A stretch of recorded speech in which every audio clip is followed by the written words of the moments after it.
मुख्यमंत्री भजनलाल शर्मा ने आज ओटीएस स्थित अस्थायी सीएमआर में जन सुनवाई की, जहां प्रदेश भर से फरियाद लेकर पहुंचे लोगों की समस्याओं को सुना और संबंधित विभागों के अधिकारियों के उनकी समस्या के निस्तारण के निर्देश दिए। दोपहर में मुख्यमंत्री भजनलाल शर्मा गंगा माता मंदिर पहुंचे, जहां पर रसद सामग्री लेकर जा रहे अयोध्या के लिए जा रहे रथों को पीली झंडी दिखाकर रवाना किया। इस मौके पर आयोजकों ने उनका फूल माला व साफा पहनाकर भव्य स्वागत किया। अपने संबोधन में मुख्यमंत्री भजनलाल शर्मा ने कहा कि रसद सामग्री भेजना एक अच्छी पहल है। उसके बाद मुख्यमंत्री भजनलाल शर्मा अजमेर व केकड़ी जिले के दौरे पर निकल गए। देर शाम सड़क मार्ग से मुख्यमंत्री भजनलाल शर्मा टोंक पहुंचे, जहां उनका टोंक के लोगों ने फूल माला व साफा पहनाकर भव्य स्वागत किया। भरतपुर जिले में इन दिनों विकसित भारत संकल्प यात्रा शिविर आयोजित किए जा रहे हैं। के तहत मुख्यमंत्री भजनलाल शर्मा के पैतृक गांव अटारी में भी संकल्प यात्रा शिविर का आयोजन किया गया। संकल्प यात्रा शिविर में केंद्र सरकार की योजनाओं की जानकारी प्राप्त करने और योजनाओं में पंजीकरण करवाकर लाभ प्राप्त करने के लिए बड़ी संख्या में आमजन पहुंचे। इस दौरान जिला कलेक्टर लोकबंधु ने शिविर का निरीक्षण कर संबंधित अधिकारियों को दिशा निर्देश प्रदान करते हुए व्यवस्थाएं पुख्ता रखने के निर्देश दिए। उन्होंने आमजन से संवाद करते हुए शिविर के बारे में फीडबैक भी प्राप्त किया। इस दौरान जिला परिषद के सीईओ दाताराम, यूआईटी के सचिव कमलराम मीणा, जिला रसद अधिकारी भारती भारद्वाज, भरतपुर के जिला कलेक्टर लोकबंधु व अन्य अधिकारियों ने शिविर में पहुंचकर व्यवस्थाओं का जायजा लिया, लाभार्थियों से बातचीत की और जिला कलेक्टर ने अधिकारियों को निर्देश दिए कि आमजन की समस्याओं को गंभीरता से सुनकर उनका शीघ्रता से समाधान किया जाए। सरिस्का की राजमाता कही जाने वाली बाघिन ST2 का हुआ निधन। वन एवं पर्यावरण मंत्री संजय शर्मा ने दी श्रद्धांजलि। अलवर में सरिस्का बाघ अभ्यारण्य क्षेत्र में बाघिन ST2 का निधन हो गया। आज वन विभाग की टीम द्वारा सरिस्का क्षेत्र में पोस्टमार्टम किया गया। इस दौरान वन एवं पर्यावरण मंत्री संजय शर्मा सहित वन विभाग के अधिकारी मौजूद रहे। गौरतलब है कि बाघिन ST2 रणथंभौर से लाई गई थी और जब बाघ विहीन सरिस्का हो गया था तब यह बाघिन ST2 अलवर लाई गई थी। इसके बाद सरिस्का में बाघों का कुनबा बढ़ा था। पिछले कुछ दिनों पूर्व पूंछ में इन्फेक्शन होने के कारण वह बीमार हो गई थी। आपको बता दें कि बाघिन ST2 की उम्र करीब 19 वर्ष थी। बुजुर्ग होने के कारण पिछले 6 माह से वन विभाग की टीम की ओर से उसे एनक्लोजर में रखा जा रहा था। ST2 की मौत के बाद आज पोस्टमार्टम हुआ और दाह संस्कार किया गया। इस दौरान वन एवं पर्यावरण मंत्री संजय शर्मा भी बाघिन ST2 को श्रद्धांजलि देने पहुंचे। प्रधानमंत्री नरेंद्र मोदी की लक्षद्वीप यात्रा पर अपमानजनक टिप्पणी करने के बाद मालदीव नेताओं की वजह से दोनों देशों के रिश्ते काफी बिगड़ चुके हैं। एक तरफ जहां सोशल मीडिया पर बॉयकॉट मालदीव लगातार ट्रेंड कर रहा है, वहीं कई भारतीयों ने अपना मालदीव जाने का प्लान कैंसिल कर दिया है। इस माई ट्रिप जैसी ऑनलाइन ट्रेवल पोर्टल ने मालदीव की बुकिंग रद्द कर दी है। इन घटनाओं ने मालदीव सरकार की सारी हेकड़ी निकाल दी है। दरअसल भारत मालदीव के बीच बिगड़े रिश्तों पर चिंता जताते हुए मालदीवियन डेमोक्रेटिक पार्टी के अध्यक्ष फयाज इस्माइल ने चिंता जाहिर की है। उन्होंने कहा है कि पीएम मोदी के खिलाफ की गई टिप्पणी की वजह से मालदीव की प्रतिष्ठा खराब हो रही है। मालदीव सरकार को भारत सहित पूरी दुनिया को ये बताना चाहिए कि पीएम मोदी के खिलाफ विवादित टिप्पणी करने वाले नेताओं के ये अपने विचार थे। किशनगढ़ के बांद्रा सिंदरी स्थित राजस्थान केंद्रीय विश्वविद्यालय में 12 जनवरी से 2 दिवसीय वार्षिक खेल और सांस्कृतिक उत्सव सृजन 2023-24 का आयोजन किया जाएगा। किशनगढ़ के बांद्रा सिंदरी स्थित राजस्थान केंद्रीय विश्वविद्यालय में स्वामी विवेकानंद जयंती और राष्ट्रीय युवा दिवस के अवसर पर 12 व 14 जनवरी तक वार्षिक समारोह, वार्षिक खेल और सांस्कृतिक उत्सव सृजन 2023-24 का आयोजन करने जा रहा है। राजस्थान सरकार में सार्वजनिक निर्माण और महिला एवं बाल विकास विभाग राज्य मंत्री डॉक्टर मंजू बागमार मुख्य अतिथि के रूप में अवसर पर सम्मिलित होगी। इस आयोजन का उद्देश्य राष्ट्रीय एकता की भावना पैदा करना, छात्रों के बीच पाठ्येतर गतिविधियों को प्रोत्साहन करना और उनके कौशल को निखारना है। ये आयोजन खेल कौशल, रचनात्मक और सांस्कृतिक विविधता का एक सम्मिश्रण है। राजस्थान केंद्रीय विश्वविद्यालय के कुलपति डॉक्टर आनंद भालेराव ने उल्लेख किया है कि प्रत्येक वर्ष सृजन का लक्ष्य उम्मीदों से आगे बढ़कर सभी प्रतिभागियों और उपस्थित लोगों के लिए एक अविस्मरणीय अनुभव बनाना है और इस वर्ष ये आयोजन ज्यादा विशेष है क्योंकि ये स्वामी विवेकानंद की जयंती के अवसर पर आयोजित हो रहा है। कार्यक्रम की जानकारी देते हुए प्रोफेसर आनंद भालेराव ने बताया कि समारोह में मुख्य अतिथि महिला एवं बाल विकास मंत्री मंजू बागमार मुख्य अतिथि के तौर पर शिरकत करेगी। बांसवाड़ा शहर नगर परिषद के चुनाव वार्ड नंबर 9 के आज मतदान प्रक्रिया की गई। यहाँ आपको बताना चाहूँगा, यहाँ बांसवाड़ा के वार्ड नंबर 9 में उपचुनाव किए जा रहे हैं क्योंकि यहाँ भारतीय जनता पार्टी के पार्षद योगेश जोशी का निधन हो गया था। उसके बाद से यह सीट खाली पड़ी थी जिसको लेकर आज मतदान की प्रक्रिया की गई है। मैं आपको यहाँ बताना चाहूँगा, वार्ड नंबर 9 में 1900 मतदाता हैं जो अपने मत का प्रयोग कर रहे हैं। वार्ड नंबर 9 में त्रिकोणीय मुकाबला है। भारतीय जनता पार्टी, कांग्रेस व निर्दलीयों का यहाँ सीधा सीधा मुकाबला नजर आ रहा है। भारतीय जनता पार्टी के जिला अध्यक्ष लाभचंद पटेल, जिला महामंत्री नरेंद्र वैष्णव व महावीर बोरा यहाँ कमान संभाले हुए हैं। उधर कांग्रेस की ओर से कांग्रेस के जिला अध्यक्ष रमेश पंड्या व पूर्व मंत्री व विधायक अर्जुन बामनिया व नगर परिषद चेयरमैन यहाँ अपनी जमा सीट को बचाने में लगे हुए हैं और यहाँ सभी लोग एक दूसरे के जो समर्थक हैं उनके साथ अपील कर रहे हैं। अब देखना ही है कि मतदाता किसको और मतदान का प्रयोग करते हैं और किसको जिताते हैं। हालांकि परिणाम कल शाम सवेरे 9 बजे शुरू किया जाएगा। आईजीएनपी के कर्मचारियों के साथ मारपीट करने वाले आरोपियों को गिरफ्तार करने की मांग को लेकर आज कर्मचारियों ने एसपी कार्यालय के बाहर लगाया धरना। बता दें कि गिरिराज सर वितरिका पर पानी चोरी की शिकायत पर गए आईजीएनपी के कर्मचारियों के साथ बदसलूकी व मारपीट करने के मामले में आरोपियों की गिरफ्तारी करने तथा निरीक्षण के दौरान सुरक्षा बंदोबस्त करवाने की मांग को लेकर आज कर्मचारियों ने एसपी कार्यालय के सामने धरना लगाया। इस दौरान कमेटी के लोगों ने बताया कि 5 जनवरी को आईजीएनपी के जेईएन, एक्सईएन तथा एईएन गिरिराज सर वितरिका में किसानों द्वारा पानी चोरी की शिकायत पर निरीक्षण करने गए थे।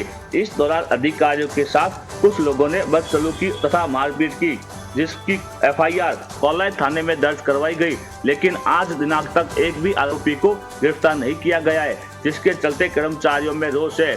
वहीं आज कर्मचारियों ने एसपी कार्यालय के आगे धरना लगाकर विरोध प्रदर्शन किया। वहीं धरने पर बैठे कर्मचारियों ने कहा कि अगर जल्द से जल्द आरोपियों को गिरफ्तार नहीं किया जाता है तो कर्मचारी अपने आंदोलन को तेज करेंगे और जरूरत पड़ी तो वे नहर के संचालन को भी बंद करेंगे। खैरतल के कोटकासी में बीती रात को ज्वेलर की दुकान पर चोरों ने बोला धावा, लाखों की नकदी व गहने लेकर हुए फरार, पुलिस जुटी जांच में।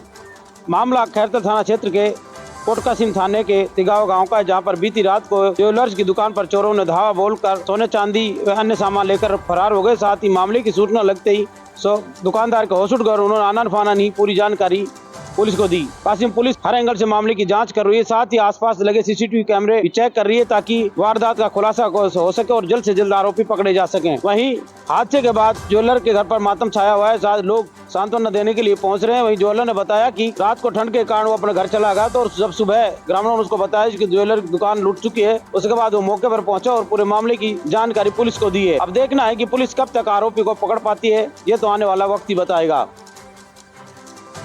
औषधालय खुल गया है जो लूणी के राजकीय उच्च माध्यमिक विद्यालय के प्राथमिक परिसर में चल रहा है। यहाँ पर चिकित्सक अपनी सेवाएं दे रहे हैं और मरीज भी आकर यहाँ लाभान्वित हो रहे हैं। खास बात यह है कि ये शिक्षा विभाग के विद्यालय में संचालित होने से लोगों को इस औषधालय के बारे में अभी पूरी जानकारी नहीं है। वहीं ये विभाग का जो कार्यालय है कहीं दूसरे भवन में अगर जल्द से जल्द खोला जाए तो अधिक से अधिक मरीज इससे लाभान्वित हो सकते हैं। हमने यहाँ पर जो चिकित्सा अधिकारी यहाँ पर नियुक्त किए उनसे बात की तो उन्होंने कहा कि सप्ताह में एक दिन छुट्टी रहती है और बुधवार को एक अलग से कैंप भी लगता है जिसमें मौसमी बीमारियों संबंधी जानकारी और उनका उपचार किया जाता है। गंगापुर नगर पालिका आई एक्शन मोड में निराश्रित गोवंश को पकड़ने का चलाया अभियान। राज बदला तो रिवाज भी बदला, इसी के साथ जनप्रतिनिधियों का कार्य करने का मिजाज भी बदला है। गंगापुर नगर पालिका द्वारा निराश्रित गोवंश के खिलाफ धरपकड़ अभियान शुरू कर दिया गया है। आपको बता दें कि निराश्रित गोवंश शहर की सड़कों पर घूमते हुए अनेक बार स्थानीय निवासियों को चोटिल कर चुका है। इसकी लंबे समय से शिकायत देखने को मिल रही थी। इसी के मद्देनजर गंगापुर नगर पालिका अध्यक्ष दिनेश चंद तेली ने पालिका प्रशासन को इस समस्या से जनता को जल्द ही राहत दिलाने की निर्देश दिए थे। इसके बाद हरकत में आए पालिका प्रशासन ने करीब 2 दर्जन गोवंश को पकड़कर गंगापुर की गौशाला में रखवाया है। वहीं बता दें कि गंगापुर नगर पालिका द्वारा पिछले 1.5 माह में करीब 100 से अधिक घायल अवस्था में गोवंश को उपचार करवाकर गौशाला में पहुंचाया गया है। 22 जनवरी को दिवाली मनाने को लेकर सक्रिय भागीदारी निभाने का आह्वान करते हुए राम भक्तों द्वारा क्षेत्र में रामधुनी अयोध्या से आए पूजित अक्षत एवं पत्रकों का मंगलवार को उपखंड मुख्यालय पर विभिन्न अधिकारियों को वितरित किया गया। हिंदूवादी संगठनों के कार्यकर्ताओं ने पुलिस उप अधीक्षक संतराम मीना, पुलिस थाना प्रभारी हवा सिंह मंगावा सहित तहसील एवं अन्य सरकारी कार्यालय में पहुंचकर अधिकारियों को रामलला प्राण प्रतिष्ठा महोत्सव के पत्रक एवं अक्षत सौंपे। इस दौरान हिंदू सनातन मंच के राष्ट्रीय सह संगठन मंत्री बुद्धि पंडित एवं राष्ट्रीय स्वयंसेवक संघ के सह खंड कार्यवाह विजेंद्र मीना, मुकेश मीना, संतोष वैष्णव, शिव कुमार भंडारी, मनीष मीना, ज्ञानचंद शर्मा सहित अनेक राम भक्त उपस्थित रहे, जिन्होंने गली गली मोहल्लों में अक्षत वितरित किए। हिंदूवादी संगठनों द्वारा 22 जनवरी को दिवाली मनाने को लेकर गली मोहल्लों एवं सरकारी कार्यालयों में बांटे जा रहे हैं पीले अक्षत। रास्ते में जमा कीचड़ से परेशान ग्रामीणों ने किया प्रदर्शन। पंचायत नारौली में गोलाई वाले आम रास्ते में बद्री व हरी माली के घर के पास तक आम रास्ते पर पानी भरने एवं कीचड़ फैलने से राहगीर परेशान है। यहाँ से आवागमन करने वाले ग्रामीणों को परेशानी उठानी पड़ रही है। पंचायत समिति सदस्य राधेश्याम माली ने बताया कि ग्राम पंचायत ने पूर्व में उक्त रास्ते पर ग्रेवल सड़क का निर्माण करवा रखा था, लेकिन ग्राम पानी निकासी की व्यवस्था नहीं होने से रास्ता खराब होने के कारण घरों का गंदा पानी बीच मार्ग में बढ़ जाता है। इससे रास्ते पर कीचड़ जमा हो जाता है। रास्ते पर कीचड़ व गंदा पानी भरा होने से वाहनों के फिसलने दुर्घटना होने का अंदेशा बना रहता है। रास्ता व नालियों को सही नहीं कराने से घरों में निकलने वाले पानी आम रास्ते में भर रहा है। कीचड़ से पनप रहे मच्छरों के चलते बीमारियां फैलने का भी खतरा मंडरा रहा है, जिसके चलते ग्रामीण तो परेशान होते ही है, वहीं आम राहगीर व स्कूल आने जाने वाले बालक बालिका को भी भारी परेशानी का सामना करना पड़ता है। कई बार जनप्रतिनिधियों व कर्मचारियों को अवगत भी करवा दिया गया है, लेकिन इस ओर ध्यान नहीं दिया गया है। इस रास्ते में रोजाना सैकड़ों लोगों की आवाजाही बनी रहती है। ग्रामीणों ने विरोध प्रदर्शन कर पानी निकासी की व्यवस्था कराने की मांग की है।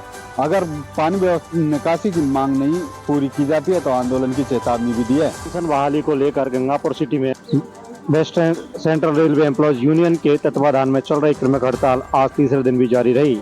यूनियन के कैरेज शाखा के सचिव नरेंद्र जैन, कार्यकारिणी अध्यक्ष शरीफ मोहम्मद के नेतृत्व में 21 कार्यकर्ताओं की क्रमिक भूख हड़ताल पर बैठे। सहायक मंत्रिमंडल प्रकाश शर्मा, राजूलाल भी सभी हड़ताल पर बैठे हुए हैं। उनके द्वारा बताया गया कि अगर ओपीएस लागू नहीं किया जाता तो हम लगातार क्रमिक अनशन जारी रखेंगे। दूसरी ओर भी संघ की ओर से भी लगातार रेलवे प्लेटफॉर्म नंबर 1 पर क्रमिक अनशन जारी है। सबने कहा है कि जिस तरह से विधायक और सांसद को भी जो भत्ता दिया जाता है, पेंशन मिलती है, उसी तरीका से क्यों ना रेलवे कर्मचारियों को पेंशन दी जाए। रेलवे कर्मचारी जबकि 42 साल की नौकरी करने के बाद रिटायरमेंट होने के बाद घर जाता है, उसको नामात्र की पेंशन मिलने के आसार है। नई पेंशन योजना स्कीम है, उसका भी सबने विरोध किया है। धरना प्रदर्शन लगातार जारी है। कल धरना समाप्त होने की कुछ बातें सामने आ रही है, जिसको हम लगातार मीडिया टीम नज़र बनाए हुए कि किस तरह से धरना प्रदर्शन दिया जा रहा है और कई की भी हालत नाजुक बताई जा रही है। रेलवे कर्मचारियों की अपनी ओर से क्रमिक धरना प्रदर्शन लगातार जारी है। वहीं रेलवे को सख्त चेतावनी दी है कि अगर केंद्र सरकार उनकी बातें नहीं मानती है तो रेलवे का चक्का जाम भी हो सकता है। भीलवाड़ा में हरित संगम 5 दिवसीय मेले का आगाज आज बैलगाड़ी की अनूठी शोभा यात्रा के साथ हुआ। शोभा यात्रा को मोदी ग्राउंड से आरएसएस के इस प्रांत प्रचारक विजयानंद जी भाई साहब ने हरी झंडी दिखाकर रवाना किया। मोदी ग्राउंड से चित्रकूट धाम तक निकाली गई इस स्पेशल 101 बैलगाड़ी की शोभा यात्रा का लोगों ने पुष्प वर्षा कर जगह जगह स्वागत और अभिनंदन किया। गौरतलब है कि 5 दिवसीय हरित संगम मेले में अलग अलग सांस्कृतिक और कलात्मक कार्यक्रम होंगे, जिसके माध्यम से पर्यावरण बचाने का संदेश दिया जाएगा। इस हरित संगम मेले में जहां शहीद अमृता देवी बिश्नोई की कहानी पर आधारित नाटक का मंचन होगा, वहीं रामलीला का भी मंचन किया जाना है। भगवान मर्यादा पुरुषोत्तम राम पर आधारित विराट कवि सम्मेलन भी इस 5 दिवसीय हरित संगम मेले का मुख्य आकर्षण होगा। लोकसभा अध्यक्ष ओम बिरला की पहल पर स्ट्रीट वेंडर्स के लिए ऋण लोन कैंप आयोजित किया गया।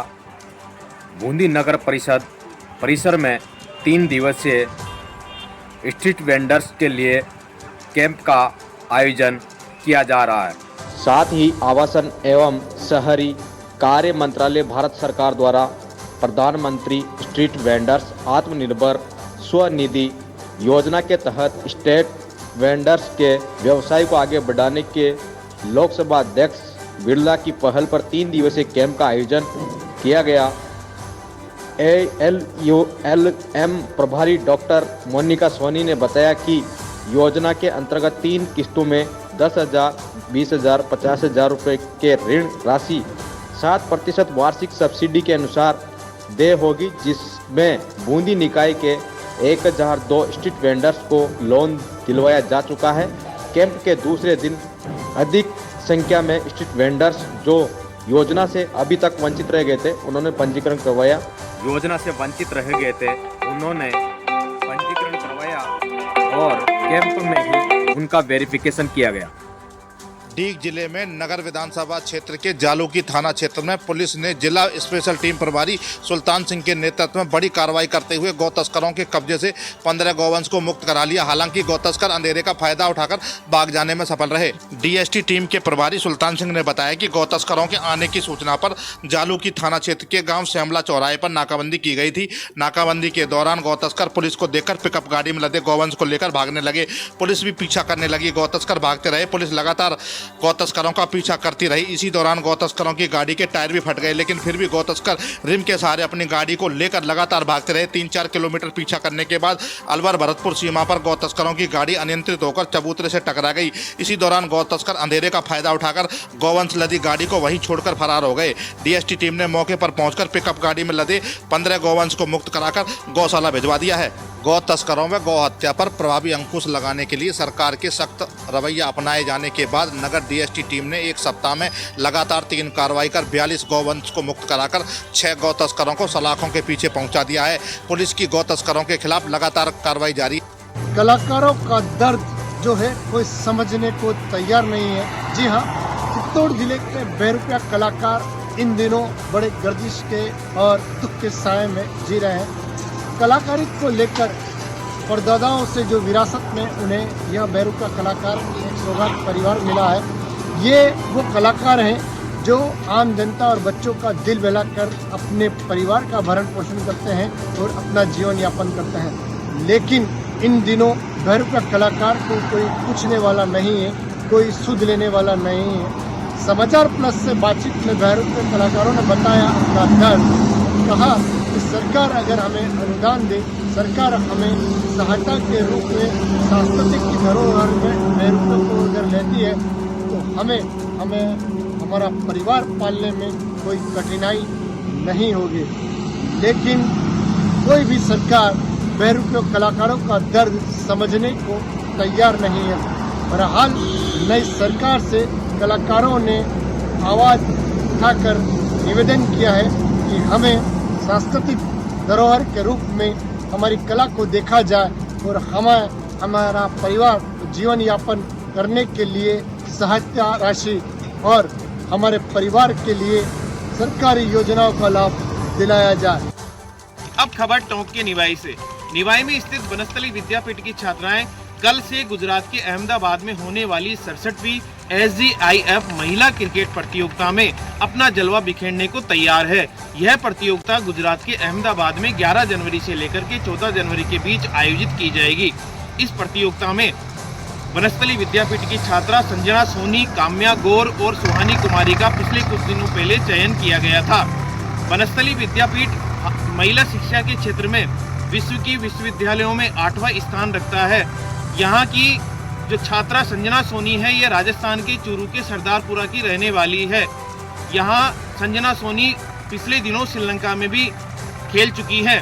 इसके अलावा सौम्या गौर जो है वो मूलतः हरिद्वार की है और मध्यम वर्गीय परिवार से आती है। इन्होंने अपने काबिलियत के दम पर राष्ट्रीय टीम में अपना स्थान बनाया है। जितनी भी लड़कियां हैं, अपने काबिलियत के दम पर, अपनी मेहनत के दम पर इन्होंने राजस्थान की क्रिकेट टीम में अपना स्थान बनाया है।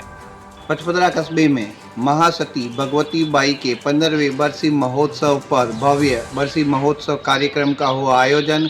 प्रदेश भर से उमड़े हजारों श्रद्धालु, अनेक कार्यक्रमों का हुआ आयोजन। पचपदरा कस्बे में महासती भगवती बाई के आश्रम पर महासती भगवती बाई की 15वीं बरसी पर पचपदरा कस्बे में सिवाना समदरी सहित प्रदेश भर के लोग इस अवसर पर पहुंचे। पचपदरा में महासती भगवती बाई के आश्रम में लड्डू गोपाल की पूजा अर्चना की गई। वहीं इस अवसर पर अनेक भजन गायकों ने अपनी भक्ति से ओतप्रोत भजनों की दी प्रस्तुतियां। वहीं भक्तों ने लड्डू गोपाल की पूजा अर्चना कर क्षेत्र के लिए अमनो चैन एवं खुशहाली की कामनाएं। महासती भगवती बाई के आश्रम पचपदरा में भगवती बाई के 15वें बरसी महोत्सव कार्यक्रम पर भव्य बरसी महोत्सव कार्यक्रम का हुआ आयोजन। इस आयोजन में प्रदेश भर से उमड़े हजारों श्रद्धालुओं ने लड्डू गोपाल भगवान की पूजा अर्चना कर अपने क्षेत्र के लिए खुशहाली की कामनाएं की। आगामी 22 जनवरी को अयोध्या में भगवान श्री राम के भव्य मंदिर की प्रतिष्ठा को लेकर घर घर जाकर पीले चावल का आमंत्रण दिया जा रहा है। अयोध्या में भगवान श्री राम के भव्य मंदिर की प्राण प्रतिष्ठा को लेकर रेवदर उपखंड क्षेत्र में भी काफ़ी उत्साह देखा जा रहा है। क्षेत्र के अंदर अब पीले चावल, अक्षत इत्यादि का घर घर जाकर वितरण शुरू हो चुका है।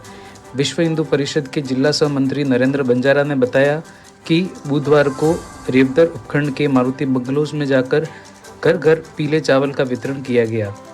अयोध्या पूजित अक्षत कलश के मारुति बंगलोज पहुंचने पर करौंदी वासियों द्वारा सामैया कर व पूजा पाठ कर उनका भव्यता के साथ स्वागत किया गया, जिसके बाद घर घर जाकर इन सभी का वितरण किया गया, जिसमें क्षेत्रवासियों ने काफ़ी उत्साह दिखाया। ग्रामीणों से 22 जनवरी को दीपावली की तरह उत्सव मनाने एवं साथ ही अपने घर पर दिए जलाने का भी आह्वान किया जा रहा है। राजस्थान में जेजेएम घोटाले की वो कठुमर उपखंड क्षेत्र में भी आने लगी है। यहाँ जलदाय विभाग के अधिकारी कर्मचारियों द्वारा भी भारी अनियमितताएं बरती गई। आज सोंखरी ग्राम पंचायत में लगे विकसित भारत संकल्प शिविर में भी उक्त मामले को उठाया गया। आज ग्राम पंचायत सोंखरी में लगे विकसित भारत संकल्प शिविर में ग्रामीणों द्वारा जलदाय विभाग के अधिकारी कर्मचारियों द्वारा प्रत्येक कनेक्शन के 500 रुपये लेने का भी आरोप लगाया। मौके पर ही मौजूद विधायक रमेश किची ने कनिष्ठ अभियंता को बुलाकर उक्त पैसे को वापस लौटाने को कहा और उक्त संबंध में उच्च अधिकारियों को भी अवगत कराया। साथ ही उन्होंने कहा कि अब भ्रष्टाचार बर्दाश्त नहीं होगा, जनता का काम होगा केंद्र सरकार की जन कल्याणकारी योजनाओं को जन जन तक पहुंचाएं और लोगों को उन योजनाओं का लाभ दिलाने में अधिकारी कर्मचारी सहायक सिद्ध हों। साथ ही इस शिविर में तहसीलदार राजेंद्र यादव, सचिवालय विकास अधिकारी सहित काफी ग्रामीण और विभिन्न विभागों के अधिकारी कर्मचारी मौजूद रहे। शिविर के दौरान विधायक रमेश किची ने अधिकारियों से कहा कि केंद्र सरकार की और राज्य सरकार की जन कल्याणकारी योजनाओं से लोगों को जोड़ें तथा किसी को भी परेशानी ना हो, इसका विशेष रूप से ध्यान दिया जाए। लाडनू की वसुंधरा ने पोल वोल्ट में जीता रजत पदक। महाराष्ट्र में हुआ था प्रतियोगिता का आयोजन और अब करेगी वसुंधरा भारत का प्रतिनिधित्व।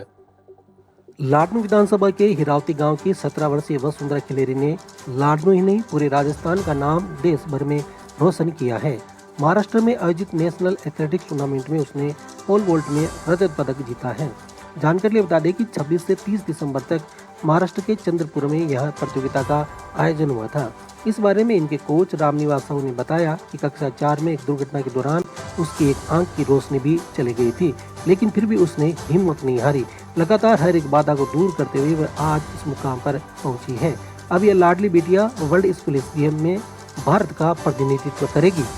जानकारी के लिए बता दें कि महाराष्ट्र के बलारपुर में इस प्रतियोगिता का आयोजन हुआ था, जिसमें वसुंधरा ने इतिहास रचते हुए रजत पदक जीता।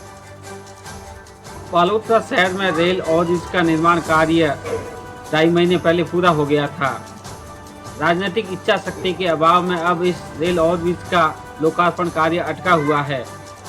बालोद शहर में रेल ओवरब्रिज का निर्माण कार्य लगभग 2 महीने पहले पूरा हो चुका है, पर अब तक राजनीतिक इच्छा शक्ति के अभाव में रेल ओवरब्रिज के लोकार्पण का कार्य अटका हुआ है।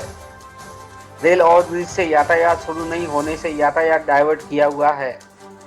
शहर के संकरे रास्तों से बसें व बड़े वाहन गुजर रहे हैं। संकरे रास्तों में बड़े वाहनों के चलने से आए दिन हादसे हो रहे हैं। मंगलवार को जैरला रोड पर बस ने राहगीर को कुचल दिया था, जिससे उसकी मौत हो गई थी। ओवरब्रिज लोकार्पण में हो रही देरी से शहरवासियों में अब आक्रोश देखने को मिल रहा है। शहर के लोग अब जल्द से जल्द इस रेल ओवरब्रिज से यातायात शुरू करवाने की मांग कर रहे हैं। वहीं रेल यातायात शुरू नहीं होने से अब शहरवासियों में आक्रोश भी देखने को मिल रहा है। सांचौर जिले के रानीवाड़ा में मनरेगा लोकपाल ब्रजेश कुमार ने रानीवाड़ा के जालेरा एवं कूड़ा में चल रहे मनरेगा कार्यों का निरीक्षण किया। निरीक्षण के दौरान कई नालियों पर श्रमिक नजर नहीं आए तो कई नालियों पर जेसीबी से खुदाई करते हुए नजर आए। इस दौरान मनरेगा लोकपाल ब्रजेश कुमार ने जांच के आदेश भी जारी कर दिए हैं। बता दें कि संबंधित अधिकारियों सहित मेट के खिलाफ कार्यवाही के लिए भी अधिकारियों को आवश्यक दिशा निर्देश दे दिए हैं। स्वरूपगंज पिंडवाड़ा रेलवे स्टेशन के बीच नई दनारी के समीप बीती रात को रणकपुर एक्सप्रेस के चपेट में आने से एक अज्ञात व्यक्ति की मौत हो गई। पुलिस ने शव को समाज सेवियों की मदद से स्वरूपगंज अस्पताल की मोर्चरी में रखवाया है। स्वरूपगंज थाना क्षेत्र के नई दनारी के पास रणकपुर एक्सप्रेस ट्रेन की चपेट में आने से एक अज्ञात व्यक्ति की मौत हो गई। स्वरूपगंज थाने के हेड कांस्टेबल हनुमान सिंह राणावत सहित पुलिस जाब्ता मौके पर पहुंचा। मौके पर बारीकी से जांच पड़ताल कर शव को समाज सेवियों की मदद से स्वरूपगंज अस्पताल की मोर्चरी में रखवाया है। फिलहाल पुलिस अज्ञात शव के शिनाख्त में जुटी हुई है एवं शव स्वरूपगंज अस्पताल की मोर्चरी में पड़ा हुआ है। सीकर के दातारामगढ़ में अज्ञात शव मिलने से सनसनी फैल गई। सूचना मिलते ही पुलिस मौके पर पहुंची। सीकर के दातारामगढ़ कस्बे के ठाकुर मदन सिंह मार्केट में एक दुकान के बाहर अज्ञात व्यक्ति का शव मिलने से सनसनी फैल गई। मार्केट में सुबह दुकान पर आए दुकानदारों ने दुकान के बाहर अज्ञात व्यक्ति के शव को देखकर तुरंत इसकी सूचना दातारामगढ़ पुलिस को दी। थाना अधिकारी उमराव सिंह गुर्जर में जाब्ते के मौके पर पहुंचे और मृतक के कपड़ों की तलाशी ली, लेकिन किसी भी प्रकार का दस्तावेज नहीं मिला। कुछ पैसे और मात्र एक रोडवेज बस का मुकुंदगढ़ से सीकर का टिकट मिला है। पास किसी दूसरी गली में पुलिस को मृतक व्यक्ति के कपड़ों से भरा बैग मिला, जिसकी भी पुलिस ने तलाशी ली, लेकिन उसमें भी कुछ नहीं मिला। पुलिस ने शव को अपने कब्जे में लेकर दाता CHC की मोर्चरी में रखवाया है। फिलहाल पुलिस मृतक व्यक्ति की पहचान कर रही है। देई थाना पुलिस ने कार्रवाई करते हुए अवैध बजरी से भरे एक ट्रैक्टर ट्रॉली को जब्त कर एक आरोपी को गिरफ्तार किया है। देई कस्बे में बूंदी रोड पर पेट्रोल पंप के पास गश्त के दौरान पुलिस ने अवैध बजरी से भरे ट्रैक्टर ट्रॉली को जब्त कर चालक को गिरफ्तार किया है। थाना अधिकारी बुधराम जाट ने बताया कि अवैध कार्यों की चेकिंग करने हेतु पेट्रोल पंप के पास बजरी भरी ट्रैक्टर ट्रॉली को रोककर चालक से बजरी का रवाना मांगा, लेकिन रवाना नहीं होने पर चालक करीबी नगर फोर्ट के सतवाड़ा गांव निवासी शिशुपाल मीणा को गिरफ्तार कर लिया। जिला पुलिस अधीक्षक जय यादव के निर्देश पर क्षेत्र में अवैध गतिविधियों व अवैध बजरी के परिवहन व भंडारण के खिलाफ लगातार कार्रवाइयां जारी है। भरतपुर रेंज आईजी रुपिंदर सिंह आज करौली दौरे पर रहे। इस दौरान आईजी ने पुलिस लाइन में जाकर नव निर्माण कार्यों का जायजा लिया, साथ ही संपर्क सभा को संबोधित किया। इस दौरान आईजी ने पुलिस के जवानों की समस्याओं का निस्तारण करने के अधिकारियों को निर्देश दिए। इससे पहले आईजी रूपिंदर सिंह को पुलिस जवानों ने गार्ड ऑफ ऑनर की सलामी दी। आईजी ने पुलिस लाइन में नवनिर्मित निर्माण कार्य का जायजा लिया। साथ ही आईजी ने पुलिस अधिकारियों से जिले की कानून व्यवस्था की समीक्षा करते हुए अपराधियों के खिलाफ की गई कार्रवाई और वांटेड आरोपियों की धरपकड़ अभियान की समीक्षा की। साथ ही अधिकारियों को जिले में मजबूत कानून व्यवस्था बनाए रखने के आवश्यक दिशा निर्देश दिए। एसपी ममता गुप्ता ने जिला पुलिस द्वारा अब तक की गई कार्रवाइयों का फीडबैक दिया। इस पर आईजी रूपिंदर सिंह ने करौली जिले में सुव्यवस्थित कानून व्यवस्था को लेकर एसपी ममता गुप्ता की पीठ भी थपथपाई। इस दौरान करौली पुलिस अधीक्षक ममता गुप्ता, एएसपी सुरेश जैफ, हिंडौन एएसपी सहित करौली डीएसपी अनुज शुभम, महिला थानाधिकारी मंजू फौजदार सहित जिले के पुलिस अधिकारी जारी है। सर्दी का सिस्टम सबसे ज्यादा माउंट आबू में देखने को मिल रहा है, जहां मंगलवार के मुकाबले बुधवार को तापमान में गिरावट देखी गई। मंगलवार का तापमान जहां 3 डिग्री था, वहीं 2 डिग्री तापमान में गिरावट के बाद आज का तापमान 1 डिग्री दर्ज किया गया। लगातार सर्दी का तेज प्रकोप देखने को मिल रहा है। सबसे ज्यादा असर हिल स्टेशन माउंट आबू में देखने को मिल रहा है, जहां मंगलवार के मुकाबले बुधवार को तापमान में गिरावट दर्ज की गई। बुधवार को न्यूनतम तापमान 1 डिग्री दर्ज किया गया। तापमान में गिरावट के बाद मैदानी इलाकों और घरों और होटलों के बाहर खड़ी कारों की छत व अन्य सामान पर बर्फ की परत जमी पाई गई। माउंट आबू पहुंचे हुए पर्यटक इस मौसम का जमकर लुत्फ उठा रहे हैं। गर्म व्यंजनों और चाय की चुस्कियों के सहारे सर्दी से बचने का यत्न भी कर रहे हैं। सर्दी के प्रकोप का सबसे ज़्यादा असर स्थानीय लोगों पर देखने को मिल रहा है, जो देर तक घरों में दुबके रहते हैं और अलाव और गर्म हीटर के सहारे सर्दी भगाने का यत्न कर रहे हैं। माउंट आबू के अलावा जिले भर में स्कूलें खुली होने से छोटे बच्चों को स्कूल जाने में भी परेशानी का सामना करना पड़ रहा है। सर्दी के तेज प्रकोप के बीच माउंट आबू में स्थानीय लोगों की दिनचर्या में खासा असर पड़ा है। माउंट आबू पहुंचे पर्यटक इस मौसम का जमकर लुत्फ उठा रहे हैं। पर्यटक गर्म व्यंजनों और चाय के चुस्कियों के सहारे सर्दी भगाने का यत्न करते नजर आए। वहीं स्थानीय लोग अलाव का सहारा ले रहे हैं। अंतर्राष्ट्रीय कराटे प्रतियोगिता में मेडल जीतकर आई खिलाड़ियों को बगड़ के स्पोर्ट एकेडमी में अभिनंदन किया गया। झुंझुनू जिले के बगड़ स्पोर्ट जोन एकेडमी के खिलाड़ियों ने देहरादून में आयोजित अंतर्राष्ट्रीय कराटे प्रतियोगिता में 7 स्वर्ण सहित 11 पदक जीतकर जिले का नाम रोशन किया। खिलाड़ियों के घर लौटने पर बगड़ के स्पोर्ट जोन एकेडमी में अभिनंदन किया गया। अतिथियों ने खिलाड़ियों को मोमेंटो व मेडल पहनाकर अभिनंदन किया। कार्यक्रम में मौजूद अतिथियों ने खिलाड़ियों को उनके उज्जवल भविष्य के लिए शुभकामनाएं दी। कार्यक्रम में मुख्य अतिथि बगड़ थानाधिकारी राम नारायण गोयल रहे। जिला सूचना व जनसंपर्क अधिकारी हिमांशु सिंह ने इस पूरे कार्यक्रम की अध्यक्षता की। राजस्थान की उप मुख्यमंत्री दिया कुमारी के अथक प्रयास अब रंग लाने लगे हैं। राजसमंद में नाथद्वारा से देवगढ़ अमान परिवर्तन पर शुरू हुआ कार्य। उप मुख्यमंत्री और राजसमंद की लोकसभा सदस्य दिया कुमारी ने अपने सांसद कार्यकाल के दौरान किए अथक प्रयास अब मूर्त रूप ले रहे हैं। नाथद्वारा से देवगढ़ तक रेलवे लाइन में होने वाले अमान परिवर्तन पर कार्य शुरू हो चुका है। आज राजसमंद के चारभुजा रोड रेलवे स्टेशन पर कार्य शुरू होने के बाद स्थानीय लोगों में जोरदार उत्साह है। सांसद दिया कुमारी ने अपने कार्यकाल के दौरान इस अमान परिवर्तन के लिए काफी प्रयास किए थे, जिसका असर अब देखने को मिल रहा है। यह विकास कार्य पूरा होने के बाद राजसमंद में व्यापार और पर्यटन को पंख लग सकेंगे और अच्छा विकास हो पाएगा। नाथद्वारा देवगढ़ रेलवे लाइन पर अमान परिवर्तन शुरू होने के बाद स्थानीय लोगों ने खुशी जाहिर करते हुए सांसद दिया कुमारी का आभार जताया है। सुल्तानपुर में केंद्र सरकार की विकसित भारत संकल्प यात्रा के तहत शिविर का आयोजन कृषि मंडी प्रांगण में आयोजित किया गया। शिविर का जिला कलेक्टर रविंद्र गोस्वामी और सचिव भास्कर सावंत ने किया निरीक्षण, तो लाभ लेने के लिए उमड़ी ग्रामीणों की भीड़। कोटा जिले के सुल्तानपुर नगर की कृषि उपज मंडी में आज बुधवार को केंद्र और राज्य सरकार की ओर से आयोजित किए जा रहे भारत विकसित संकल्प यात्रा के तहत शिविर का आयोजन किया गया। इस शिविर में बड़ी संख्या में ग्रामीण उमड़े और समस्याएं बताकर योजनाओं का लाभ लेने को लेकर नजर आए। तो नगर पालिका ईओ जितेंद्र पारस ने बताया कि इस मौके पर नगर पालिका अध्यक्ष हेमलता शर्मा मौजूद रही और कोटा जिला कलेक्टर रविंद्र गोस्वामी, सचिव भास्कर सावंत ने निरीक्षण किया। इस शिविर में राज्य और केंद्र सरकार की भारत विकसित संकल्प यात्रा के तहत लोगों को लाभान्वित किया जा रहा है। इस दौरान बड़ी संख्या में लोग पहुंचे और योजनाओं का लाभ उठाते हुए नजर आए। राजस्थान में बीजेपी की सरकार बनने के बाद सीएम भजन लाल ने अपनी कमान संभाली है। सीएम बनने के बाद ही और राजस्थान के विभाग के अनुसार मंत्रियों ने भी अपने अपने विभागों की मंत्री पद की जो कार्य है वो संभाला है, जिसके बाद अब ब्यूरोक्रेट्स यानी कि अधिकारियों में भी एक तबादला सूची जारी की गई है, जिसमें आज IAS अधिकारियों की तबादला सूची जारी कर दी गई है, जिसके बाद राजस्थान में प्रदेश के सभी विभागों के विभिन्न अधिकारियों की ये लिस्ट और भी जारी होने की संभावना है, जिसमें पुलिस अधिकारी और अन्य डिपार्टमेंट विभाग अधिकारियों की सूची जारी होने की संभावना है। नीम का थाना जिले के श्रीमाधोपुर विधानसभा क्षेत्र में अजीतगढ़ में आए दिन जाम की स्थिति बनी रहती है। जाम की स्थिति साफरा रोड से देवराला तिराहे तक आए दिन जाम की स्थिति बनी रहती है।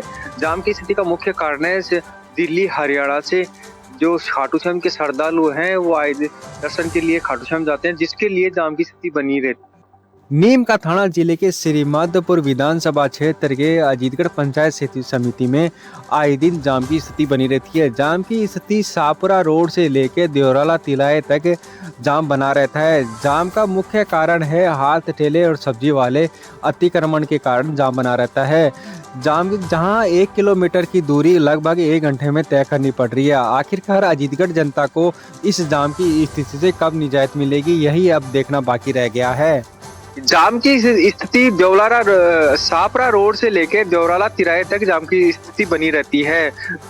जाम का मुख्य कारण अतिक्रमण में हाथ से ले जो सब्जी लगाए हुए हैं उनका मुख्य कारण बताया जा रहा है।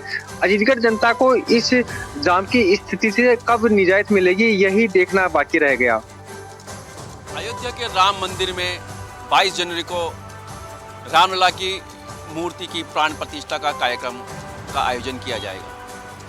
इसमें जयपुर शहर भी हिस्सा लेने जा रहा है। धर्म यात्रा महासंघ राजस्थान, विश्व हिंदू परिषद और श्री भजन शाम भजन संध्या परिवार सेवा समिति की ओर से संयुक्त तत्वाधान में एक विशाल शोभा यात्रा निकाली गई। अयोध्या में सीता अन्नपूर्णा रसोई के लिए 2100 पीपे सरसों के तेल भेजे गए। इस संबंध में विशाल शोभा यात्रा को सीएम भजनलाल शर्मा ने भगवा झंडा दिखाकर रवाना किया। शोभा यात्रा चांदपुर बाजार स्थित गंगा माता मंदिर से रवाना होकर छोटी चौपड़, बड़ी चौपड़, रामगंज चौपड़ होते गलता गेट से सीधे अयोध्या के लिए रवाना हुई। और वहीं हवा महल विधायक बाल मुकुंदाचार्य ने भी शिरकत की। उन्होंने कहा कि 528 सालों से राम मंदिर में रामलला की मूर्ति की स्थापना का प्रयास किया जा रहा था, लेकिन प्रधानमंत्री नरेंद्र मोदी के प्रधानमंत्री बनने के बाद ये सपना भी अब साकार होता नजर आ रहा है। रामलला की मूर्ति का प्राण प्रतिष्ठा का कार्यक्रम 22 जनवरी को किया जाएगा। साथ ही जयपुर शहर को दीपावली की तरह रंग बिरंगी रोशनी से जयपुर शहर के बाजारों को, घरों को और मंदिरों को सजाया जाएगा। मेड़ता के विष्णु सागर स्थित गंगादास जी आश्रम में आज 7 दिवसीय प्रवचन श्रृंखला का समापन हुआ।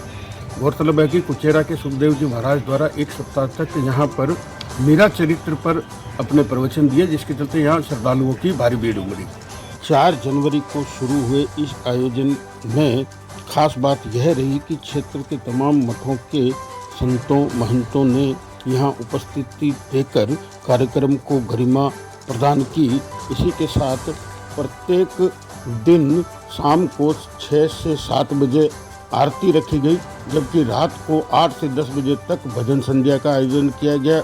आज समापन के अवसर पर महाआरती की गई। उसके पश्चात भोजन प्रसादी एवं विदाई का आयोजन रखा गया। कार्यक्रम की गरिमा के अनुरूप ही भारी श्रद्धालुओं की भीड़ उपस्थित रही। समापन प्रवचन में आज सुखदेव जी महाराज के अलावा स्थानीय पुरुषोत्तम जी महाराज तथा पोधाम के रामनिवास जी महाराज उपस्थित थे। क्योंकि पूरे सप्ताह के प्रवचन का विषय मीरा चरितावली था, जिसके चलते न केवल स्थानीय वर्ण आसपास के ग्रामीण क्षेत्रों की भी भारी भीड़ उमड़ी। बागुड़ा पंचायत समिति की राग ग्राम पंचायत में आज उपचुनाव में बरकत खान 490 वोट से जीत गई। सरपंच पद के लिए उपचुनाव में बरकत खान को 1610 वोट मिले, वो उनके सामने मोमल बानू को 1120 वोट प्राप्त हुए। बागुड़ा पंचायत समिति किरा ग्राम पंचायत में आज सुबह से ही मतदान की प्रक्रिया शुरू हो चुकी थी। बुधवार को सर्दी की वजह से लोग कपड़ों में लिपटे हुए मतदान करने के लिए सुबह से ही लोगों की लंबी कतारें लग चुकी थी। उपचुनाव के तहत कुल 5 उम्मीदवारों ने नामांकन पेश किया था। इसके बाद 3 उम्मीदवार द्वारा नामांकन वापस लिया गया। नाम वापसी के बाद बरकत खान एवं मोमल बानू के बीच में सरपंच पद के लिए कड़ी टक्कर थी। बुधवार को मतदान प्रक्रिया संपन्न हुई। ग्राम पंचायत राह में उपचुनाव के दौरान 3300 में से 27 शर्मा के मंत्रिमंडल में शामिल राज्य मंत्री के विश्नोई जोधपुर से पहुंचे बालोतरा जिले में कल्याणपुर में उनका हुआ भव्य स्वागत। मुख्यमंत्री भजनलाल शर्मा के मंत्रिमंडल में शामिल राज्य मंत्री बनने के बाद प्रथम बार गुड़ामालानी विधायक के विश्नोई बालोतरा जिले में पहुंचे। कल्याणपुर के निकट डोली नाके पर कार्यकर्ताओं द्वारा के विश्नोई का गर्मजोशी के साथ स्वागत सत्कार किया गया। वहीं विश्नोई ने मीडिया से रूबरू होते हुए बताया कि डबल इंजन की सरकार बनने के बाद राजस्थान नए आयाम स्थापित करेंगे। जोधपुर सर्किट हाउस से रवाना होकर कल्याणपुर पहुंचे, जहां जगह जगह पर उनका भव्य स्वागत किया गया। वहीं कल्याणपुर व्यापार मंडल एवं भाजपा कार्यकर्ताओं द्वारा भी मंत्री का स्वागत किया गया। मंत्री ने कहा कि विकसित भारत संकल्प प्रधानमंत्री नरेंद्र मोदी जी का 2047 तक का लक्ष्य है, जिससे अंतिम पंक्ति में बैठे आम गरीब व्यक्ति तक पहुंचे सरकारी योजनाओं का लाभ मिले। मंत्री ने कल्याणपुर के बाबा रामदेव मंदिर में किए दर्शन, खुशहाली की मांगी कामना। वही कार्यकर्ताओं द्वारा मंत्री का किया गया स्वागत। मंत्री ने प्रधानमंत्री द्वारा चलाई जा रही विकसित भारत योजना के बारे में भी दी जानकारी। क्षेत्र के मंदिरों की भव्य प्राण प्रतिष्ठा कार्यक्रम को लेकर मुख्यमंत्री को दिया न्योता। सायला उपखंड के अति प्राचीन भांडुपुर जैन तीर्थ में मंदिरों की प्राण प्रतिष्ठा महोत्सव एवं देता कला के वर्णिया गोगा जी के नवनिर्मित मंदिर की प्राण प्रतिष्ठा महोत्सव को लेकर कमेटी के सदस्यों ने जयपुर जाकर मुख्यमंत्री भजनलाल शर्मा को निमंत्रण दिया। इस दौरान प्रदेश की उप मुख्यमंत्री दिया कुमारी सहित भाजपा एवं कांग्रेस के दिग्गज नेताओं को भी इस मंदिरों की प्राण प्रतिष्ठा महोत्सव में आने का निमंत्रण दिया गया। भीम के डूंगरखेड़ा में विकसित भारत संकल्प यात्रा का शिविर का हुआ आज आयोजन। विकसित भारत संकल्प यात्रा शिविर का भीम विधायक हरि सिंह रावत ने किया अवलोकन। विधायक हरि सिंह रावत ने कहा कि आम जन तक पहुंचाए केंद्र सरकार की योजना। विकसित भारत संकल्प यात्रा का शिविर आज भीम विधानसभा क्षेत्र के डूंगरखेड़ा में हुआ आयोजित। भीम विधायक हरि सिंह रावत ने किया शिविर का अवलोकन। वहीं क्षेत्र के लोगों ने विधायक रावत का किया जोरदार स्वागत। बाद में विधायक रावत ने शिविर को संबोधित करते हुए कहा कि केंद्र व राज्य सरकार की जन कल्याण योजनाओं के माध्यम से जरूरतमंद लोगों का जीवन स्तर ऊपर उठेगा। केंद्र सरकार की प्रत्येक योजना का लाभ प्रधानमंत्री नरेंद्र मोदी को दी गई गारंटी के साथ सुनिश्चित हो रहा है। रावत ने कहा कि राजस्थान सरकार की डबल इंजन की सरकार से आम जन का विकास हो रहा है। योजना का लाभ प्रत्येक व्यक्ति तक पहुंचाने तथा तय सीमा में निर्धारित लक्ष्य प्राप्त कर लोगों को मिल सके लाभ। भारत संकल्प यात्रा शिविर में सभी विभागों के अधिकारी सहित बड़ी संख्या में लोग रहे मौजूद। 12 साइबर पुलिस को मिली बड़ी सफलता। लोन दिलाने के नाम पर ठगी करने वाले 2 आरोपियों को पुलिस ने किया गिरफ्तार। करीब 20 लाख रुपए की धोखाधड़ी के मामले में किया है गिरफ्तार। वहीं साइबर थाना पुलिस को बड़ी सफलता मिली है। पुलिस उप अधीक्षक पूजा नागर ने बताया कि लोन दिलाने के नाम पर ठगी के 2 आरोपियों को गिरफ्तार किया है। फतेहपुर निवासी देवी शंकर ने मई 2023 को मामला दर्ज कराया था, जिसके तहत एसपी राजकुमार चौधरी के निर्देशन व एएसपी घनश्याम शर्मा के सुपरविजन में कार्रवाई को अंजाम देते हुए यूपी निवासी विकास कुमार व पुनीत कुमार को गिरफ्तार किया है। इन दोनों आरोपियों को फरियादी से लोन दिलाने के बहाने करीब 20 लाख रुपए की ठगी की थी। इन दोनों आरोपियों को पुलिस ने गिरफ्तार कर लिया है। वहीं इन पर धोखाधड़ी के कई मामले भी दर्ज हैं। भाजपा प्रदेश अध्यक्ष सहित 2 मंत्रियों का जिले में दौरा। 18 करोड़ के शिलान्यास के हुए प्रोग्राम। प्रतापगढ़ को मिला 18 करोड़ के विकास कार्य की सौगात। सामुदायिक भवन व टाउन हॉल का किया शिलान्यास। सीपी जोशी ने किया भूमि पूजन। प्रतापगढ़ शहर के नगर परिषद क्षेत्र में 18 करोड़ से अधिक के विकास कार्यों का भूमि पूजन शिलान्यास का प्रोग्राम आज हुआ। इस दौरान सांसद और भाजपा के प्रदेश अध्यक्ष सीपी जोशी, राजस्थान सरकार के राजस्व मंत्री हेमंत मीणा, सहकारिता मंत्री गौतम दत्त के अतिथि में भूमि पूजन कार्यक्रम आयोजित हुआ। दोनों मंत्री और भाजपा प्रदेश अध्यक्ष के प्रतापगढ़ आगमन पर बड़ी संख्या में भाजपा के पदाधिकारी व कार्यकर्ताओं ने जगह जगह पे उनका स्वागत और अभिनंदन किया। अब प्रतापगढ़ में जिले के चहुमुखी विकास के लिए शिलान्यास किए हैं। वही टाउन हॉल और अन्य क्षेत्रों का विकास होगा। इसके लिए आज जिले के दौरे पर रहे प्रदेश अध्यक्ष व 2 मंत्री।